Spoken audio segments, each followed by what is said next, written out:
जय हिंद दोस्तों, नमस्कार, गुड मॉर्निंग। आज का करंट अफेयर्स यानी 7 फरवरी का हम लोग सरल से सरल भाषा में कम से कम समय में देखने का प्रयास करते हैं। तो चलिए आज का करंट अफेयर्स शुरू करते हैं।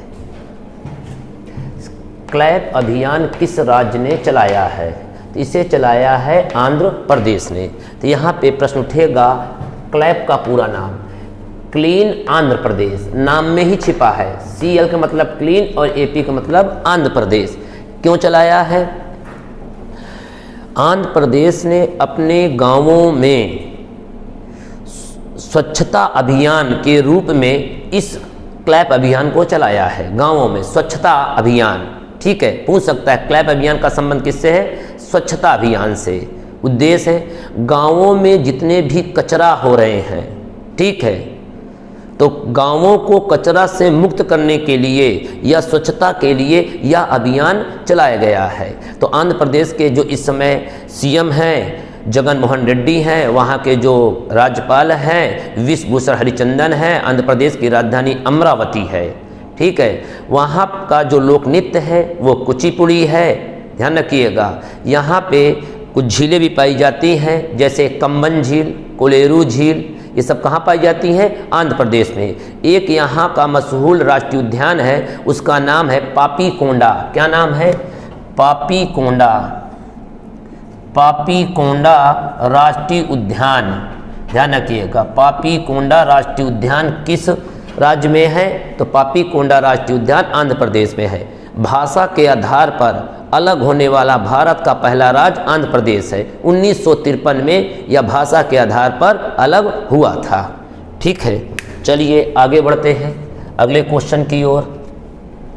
राष्ट्रीय युवा सशक्तिकरण कार्यक्रम को सरकार ने कितने वर्ष तक बढ़ा दिया है? 4 वर्ष तक के लिए।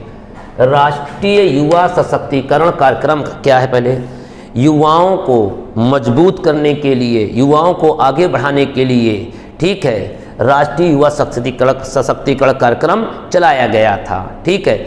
हमारे देश में 2014 में एक नई राष्ट्रीय युवा नीति आई थी। उसमें युवाओं की नई डिफिनेशन दी गई, नई परिभाषा।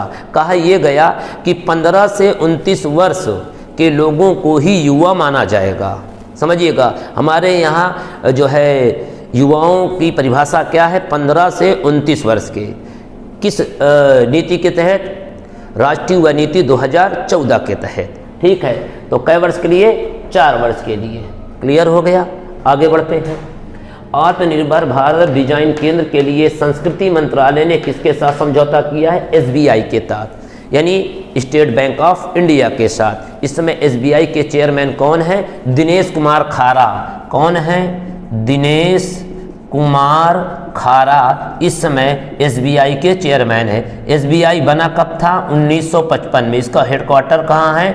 मुंबई में, ठीक है। अच्छा, RBI के गवर्नर कौन है? RBI के गवर्नर शक्तिकांत दास हैं। शक्तिकांत दास ये 25वें गवर्नर हैं। अगर हम कहें वर्ल्ड बैंक के अध्यक्ष कौन है? वर्ल्ड बैंक, विश्व बैंक के अध्यक्ष तो David Malpass. David Malpass.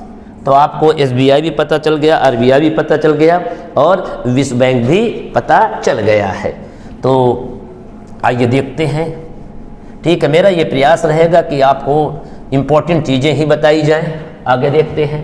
Bharat का पहला आर्टिफिशियल सलालम कोर्स कहाँ बनेगा? भोपाल में। ये आर्टिफिशियल सलालम आपके मन में आएगा कोर्स है क्या? हमारे देश के जो भी खिलाड़ी एशियन गेम में, ओलंपिक गेम में, राष्ट्रमंडल खेलों में भाग लेंगे उनके लिए यहाँ पे प्रैक्टिस कराया जाएगा। क्या कराया जाएगा? प्रैक्टिस कराया जाएगा कोर्स के रूप में, ठीक है। तो एक चीज़ और बता दे रहा हूँ यहाँ पे, भारत का पहला भू पार्क या आप कह सकते हैं जियो पार्क कहाँ खोला गया है? तो भारत का पहला जियो पार्क मध्य प्रदेश में खोला गया है। सुन लीजिए, काफ़ी इंपॉर्टेंट है। भारत का पहला भू पार्क या जियो पार्क कहाँ खोला गया है? मध्य प्रदेश में, ठीक है। चलिए आगे बढ़ते हैं अगला क्वेश्चन की ओर। अगला क्या है? परम शिक्षालय कार्यक्रम किस राज्य ने शुरू किया है? तो परम शिक्षालय कार्यक्रम पश्चिमी बंगाल ने शुरू किया है। ये परम शिक्षालय क्या है? कोरोना से बंद कमरे में पढ़ाई से निजात पाने के लिए वहाँ की सरकार ने खुले में शिक्षा देने का जो है अभियान चलाया कि खुले में बच्चे पढ़ेंगे। और इसमें पश्चिम बंगाल की जो सीएम है ममता बनर्जी हैं और वहाँ के जो राज्यपाल हैं जगदीप धनखड़ हैं। आगे देखते हैं। 4 फरवरी 2022 को चौरी चौरा घटना के कितने वर्ष पूरे हुए? 100 वर्ष। 4 फरवरी 1922 में 4 फरवरी 1922 को चौरी चौरा कांड गोरखपुर में हुआ था। वहाँ पर किसानों ने वहाँ के किसानों ने जो है वहाँ के एक थाने में आग लगा दी थी। सुन लीजिएगा, जिसके कारण गांधी जी का जो उस समय असहयोग आंदोलन चल रहा था उसको जो है गांधी जी ने चौरी चौरा कांड के कारण इसे वापस ले लिया था। तो गांधी जी ने असहयोग आंदोलन कब चलाया था? 1920 में। वापस कर लिया 1922 में। वैसे गांधी जी का पहला आंदोलन भारत में चंपारण आंदोलन था 1917 में। गांधी जी ने 1930 में सविनय अवज्ञा आंदोलन भी चलाया था। क्या? सविनय अवज्ञा आंदोलन भी चलाया था। 1942 में गांधी जी ने भारत छोड़ो आंदोलन चलाया था। कब? 1942 में। इसी आंदोलन के दौरान गांधी जी ने करो या मरो का नारा दिया था। सुन लीजिएगा, करो या मरो का नारा गांधी जी ने किस आंदोलन में दिया था? भारत छोड़ो आंदोलन। भारत छोड़ो आंदोलन कब चला? 1942 में। गांधी जी को महात्मा की उपाधि किसने दी थी? रविन्द्रनाथ टैगोर ने। ठीक है, मेरे ख्याल से आप लोगों को काफ़ी कुछ पता चल गया। ककोई इजना रिजर्व फॉरेस्ट क्यों चर्चा में है? तो ककोई इजना रिजर्व फॉरेस्ट चर्चा में ये है कि यहाँ पे गोल्डन लंगूर पाए गए हैं। भारत में गोल्डन लंगूर केवल इसी रिजर्व फॉरेस्ट में पाए गए हैं और ये जो है असम में है। कहाँ है? असम में है। ध्यान रखिएगा, गोल्डन लंगूर केवल कहाँ पाए गए हैं? ककोई इजना रिजर्व फॉरेस्ट में। और ये है कहाँ पे है? असम में है। ध्यान रखिएगा। आगे बढ़ते हैं। इब्राहिम सुतार का हाल ही में निधन हो गया है। इनका संबंध किस क्षेत्र से था? तो इनका संबंध धार्मिक प्रवक्ता से था। किसा? धार्मिक प्रवचन देते थे। इन्हें कन्नड़ कबीर भी कहा जाता है।